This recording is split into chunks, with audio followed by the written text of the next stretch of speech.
حمزہ عتبہ کے مد مقابل، حضرت علی اور حضرت عاصم بن عبد المطلب. آپ یہ بن مطلب، عبد المطلب نہیں، یہ 3 قرشی نکلے. ہاں انہوں نے جب بتایا کہ ہاں ٹھیک ہے اب ہمارے مقابلہ جو ہے برابر کی چوٹ کا ہے. بہرحال نتیجہ کیا نکلا کہ تینوں کو واصل جہنم کیا. اگرچہ حضرت حارثہ جو تھے وہ بھی زخمی ہو گئے، تلوار کا وار ان کی ٹانگ پر پڑا، ٹانگ کٹ گئی تو گر گئے، لیکن پھر جس سے مقابلہ ہو رہا تھا حضرت علی نے اس کو بھی واصل جہنم کیا. یہ جو ہے جو زخمی ہو گئے تھے یہ واپس جاتے ہوئے جبکہ بدر سے جا رہے تھے حضور فتح مند ہو کر مدینے کی طرف، درمیان میں ان کا انتقال ہو گیا. تو ان کے سمیت 14 صحابہ جو ہے شہید ہوئے، جبکہ 70 قرشی کھیت رہے، واصل جہنم ہوئے. اور ان 14 میں سے کوئی بھی نمایاں شخص نہیں تھا بہت بڑا، اور وہ سارے کے سارے چوٹی کے لوگ تھے، تمام سرداران قریش، اور 70 کو قیدی بنا لیا. تو یہ گویا کہ اللہ تعالیٰ نے پھر اس کو سورہ انفال میں یوم الفرقان قرار دیا. یعنی ابو جہل کی بات کو الٹ کر یہ جو اس نے کہا تھا یوم الفرقان ہوگا، واقعی یہ یوم الفرقان ثابت ہو گیا. اللہ کی مدد آئی، فرشتے بھی آئے. اس کی تفاصیل میں نہیں جا رہا، وہ آپ کتابوں میں پڑھ لیں گے. میں صرف اس کو واضح کرنا چاہتا تھا کہ غزوہ بدر کے بارے میں یہ خیال کہ یہ صرف ڈیفنس کے لیے تھا، یہ بات جو ہے ذہنوں سے نکال دیجیے. اس پروسیس آف ریولوشن کے حوالے سے یہ اصل میں ایکٹیو ریزسٹنس کا منطقی نتیجہ، آرم کانفلکٹ، اور اس ایکٹیو ریزسٹنس کو انیشیٹ کیا ہے محمد رسول اللہ صلی اللہ علیہ وسلم نے. ابتدا آپ کی طرف سے ہوئی ہے، آپ نے چھاپا مار دستے بھیجنے شروع کیے، آپ نے ان کا اکنامک بلاکیج کیا، آپ نے ان کی پولیٹیکل آئسولیشن کی شکل اختیار کی، جس کے نتیجے میں اس کو تعبیر کیا کرتا ہوں کہ سانپ بل میں سے نکل آیا. سانپ کو مارنا ہو تو کیا کرے گا؟ تو بل میں گھسا ہوا ہے.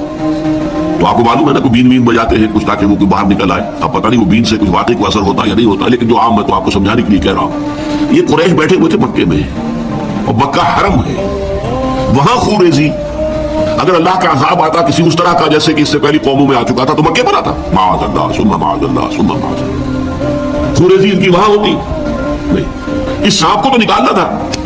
اس سانپ کو نکالنے کے لیے محمد رسول اللہ صلی اللہ علیہ وسلم نے جو اقدام کیا، جو ایکٹیو ریزسٹنس کا جو پروسیس شروع کیا، اس کے نتیجے میں وہ 1000 کا لشکر نکل کر جو آیا ہے، وہ گویا کہ سانپ جو ہے وہ اپنے بل سے باہر آ گیا.